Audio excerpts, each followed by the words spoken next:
Hello, everyone. Thanks for joining this month's cybersecurity challenges for small and medium business. We're glad you're here, and just hope we can share some information on insights for the small and medium business. It seems to be one of those areas that, as we talk to small businesses, seems to be a little bit of a challenge area. And so let's really just talk about it this month. I'm Ron Tosto. I am a retired Navy veteran, also a QSA for 10 years, as well as a Swift assessor and a registered practitioner for CMMC. During my 10 years as QSA, was lead of one of the three largest global qualified security assessor companies. I have worked with many industries from government, hospitality, transportation, retail, finance. And so we really come with a lot of background, in this particular area. And with that introduction, let me jump in with some housekeeping. Participants, your microphones are turned off, as well as the cameras, but you will see a Q&A in the top row. So if you have questions, um, please enter those in as we see them. We'll try to answer them throughout, and if not, we'll certainly address them after the webinar, offline. And if you're watching the recording, same thing, please visit our website, send us a question for anything in this webinar or the podcast, and then we'll address it. And then, of course, grab a cup of coffee or your favorite beverage to enjoy it, and then really encourage each of you to take the time to put your do not disturb quiet mode on your devices. Really just kind of take the next 15 to 20 minutes and focus on the topic without disruption. And so that really helps get us through the material. So today we're going to talk about, what is the small business? Do you feel like you're one of those in a small business? What is the risk? And then why is there risk? And then we'll talk about some of the statistics. And so that's pretty important to understand that if you know what the statistics are, you'll realize what your risk really is as well. And then we'll talk about an action plan for small businesses and how you can achieve a cybersecurity and compliance program, moving forward. So with that, let's just jump right into the first piece. And so, are you a small business?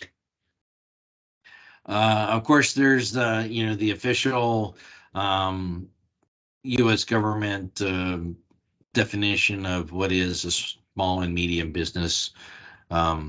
It really gets into most companies are really the small and medium business if you're 50 or lower, and then a medium business between 50 and 250. And it's always kind of interesting now as you get into companies that are doing 1099 contracted staff, where you're doing offshore, staff. Where does that end? But those are usually is the contracted staff as opposed to the term employee.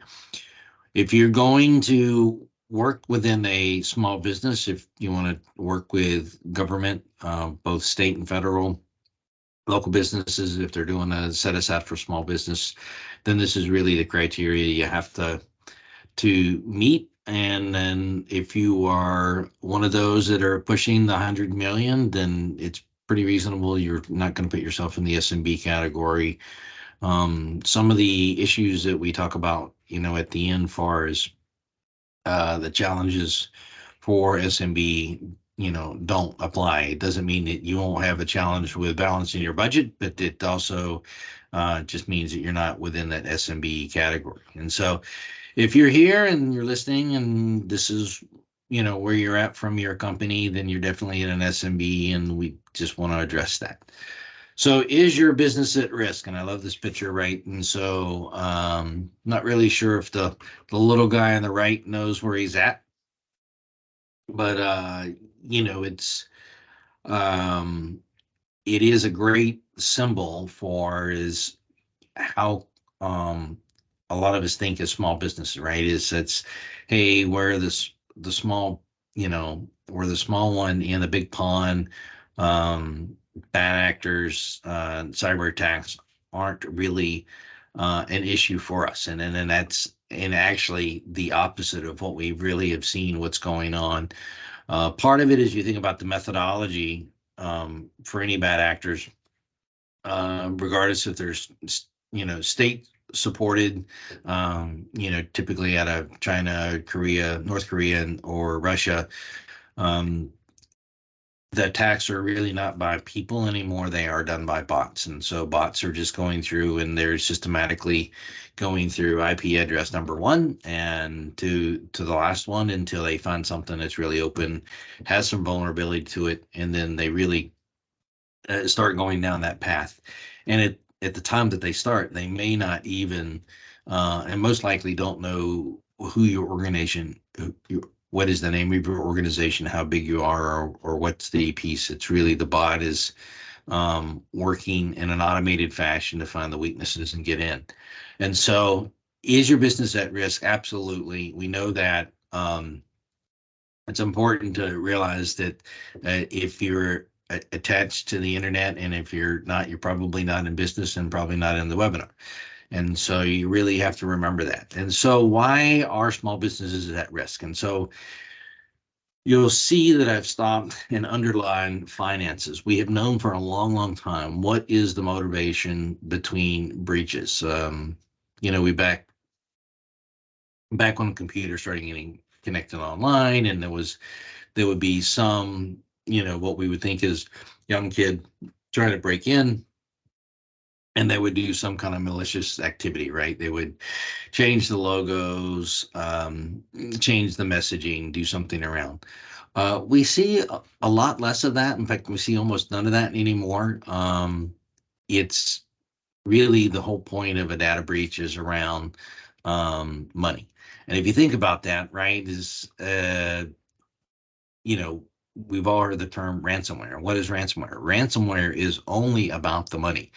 Um, Even if you say, okay, hey, if we're subject to ransomware, we're not going to pay the ransom. We may not be able, we can restore, but those that steal your information from a ransomware attack, then they'll just find whatever sensitive information they can, regardless of social security numbers, credit card numbers, financial numbers that could create a hostile takeover. They will sell that information. They're just selling the information. If they don't get the ransomware money from you or your organization, then they sell it so that they can get the money. And that's probably the biggest thing. So, number one risk for not just small businesses, but all businesses is if they're breaking in, they're probably trying to uh, they're trying to use the data or in some way to get to the money. And then of course this all stems from what, right? How is it that small businesses are at risk? And so part of it is small businesses have they still have a need, a requirement, as we just talked about, right? Because the attacks are there. Have the resources that can have a cybersecurity and compliance program, but then you don't necessarily have the resources. The resources you have don't necessarily have the knowledge. And so this gets where is the focus of your employees? Are they focused on cyber? Or are they focused on getting their job done? Do you have skilled employees? This really kind of focuses on the knowledge level. And as it is right now, generally, where most of us, in small business are trying to, stay, afloat. So we don't have a lot of excess workers. And so sometimes they're overworked. And then employees are working remotely. And then the biggest one in working remotely is, which we didn't really make it a bullet, but it is in the working remote, is there a bring your own device? Do you have, a VPN connection? Do you have secure connections to your data? And then what kind of protections are being done on the home network for all your employees that are working remotely?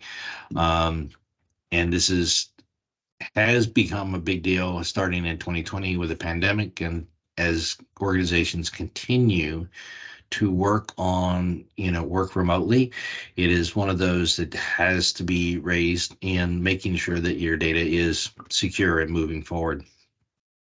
And so, why the risk? Why the risk? Bad guys want the money, and the challenges as a small businesses is real for all of us. So, all right. So, do we hope for the best? Well, not. That's absolutely not. So, beyond some of the other statistics that you see here, for those that are on the webinar, in 2022, we saw a 424% increase in breaches. And then 47% of small businesses have no protection for themselves. And then 54% of us think that we are not subject to cyber attacks. So when you look at some of these statistics on, what does it mean for a small business, look at the bottom line on the cost, $2.2 million per year. This is a pretty common cost if you're subject to ransomware. Um, once an organization has a ransomware attack that is successful and the data has been encrypted so that you can't use it, um, it it then it moves from a bot where someone goes, okay, what is this company and what are their worth? If they find out you have cyber insurance, they'll find out exactly what your coverage is, and they may ask you for that or a little bit more, because they know that there's a reasonable chance that cyber insurance will cover the ransomware attacks. So don't hope for the best. It's really the message on this slide is that, more than half the attacks, I say more, about half of all attacks are really focused around small businesses. And so really that gets into so now that we've really talked about, okay, what is a small business? Is there risk? Why is there risk? How do we address these particular challenges? And so, first of all, I would recommend, let's get a partner. Get someone that is a subject matter expert. Get someone that is not distracted by your core business, and which is perfectly okay. Your core business is your core businesses, and that's where your team and you want to focus. You do, with that, you need to have someone that's in the business with a collateral assignment. Um, you know, Sometimes if you get someone new and energetic, they can really don't mind doing something extra. Um, but it's not an all or nothing, getting a partner and saying, hey, you do all the work doesn't, have the best outcome without some kind of oversight. And so that's where the collateral assignment is. Someone has to have some oversight and work with a partner. If you haven't been to the critical infrastructure um, uh, website, CISA.gov, they've got a lot of resources that are available for small businesses and big businesses, public. It doesn't have to be a public sector or other government. Some of them are free or low cost. And so really make use of some of these resources. One of the things, they have a nice hygiene program for doing external vulnerability scans at no cost. Make use of cloud services. And so you'll see this, really, and, the next bullet in following the insurance provider guide. Now, if you're looking for cyber insurance, some insurance companies will not insure you if you're using email server on site in your headquarters. They will say, really, Microsoft Exchange is very complex and has a lot of vulnerabilities if it's not constantly managed. And so they'll ask you, do you use something like Office 365 or Microsoft 365? And if you say, nope, I have an on-premise, they won't insure you. And so this kind of goes hand in hand. But I thought it was important enough that cloud is not the services it was a decade ago. Cloud services, we were like, oh yeah, there's no security. Um, Now with cloud services being the prime, we actually find that they provide better services, when it comes to security. And then consider doing a managed service provider, managed security service provider, as security as operations center to really manage um, your day-to-day operations, manage your review of logs for your security, really operate your security program. And so where depending on your budget, if you're the small business or you're the medium business, if you're a medium business, I would say this last bullet is, it's an absolute until you get to the point where you feel like your organization can completely cover the costs of having internal resources, which are, of course, few and far between. This is really a great way, um, but to make sure that the management from day to day really happens. And so, as a part of this, is we really want to talk into the back to the first bullet around, getting a partner. And so, I would be remiss if I don't talk about services that we provide as a partner. We are not a managed service provider. We are not a managed security service provider. We really focus on your programs for compliance. And so if you need a business continuity plan, vulnerability management, um, cybersecurity design management, from consulting, penetration testing, our staff, we have a fully trained staff in multiple frameworks. And I mentioned Swift and CMMC earlier. Governance, risk, and compliance. We have the tools, plus we also help provide the governance, for your organization, project management, and then of course the really enhanced validation and assessment program. And so these really fall into the three pillars for us of doing assessing, consulting, and management sustainability for your program. And so for those that don't have a good partner and need a little help in one of these areas to get your program started, we'd love to hear from you, and we can help you get started. So that's it for today. No poll questions, so we kept it simple. But we appreciate. Say next, say visit our website. If you go to the blog, you can see the joining article for this session around some of the statistics, and book a meeting with our company and our team. And just really, we'd like to hear from you and hear what your situation is and, what keeps you up at night as a small business. But thanks for coming and have a wonderful day.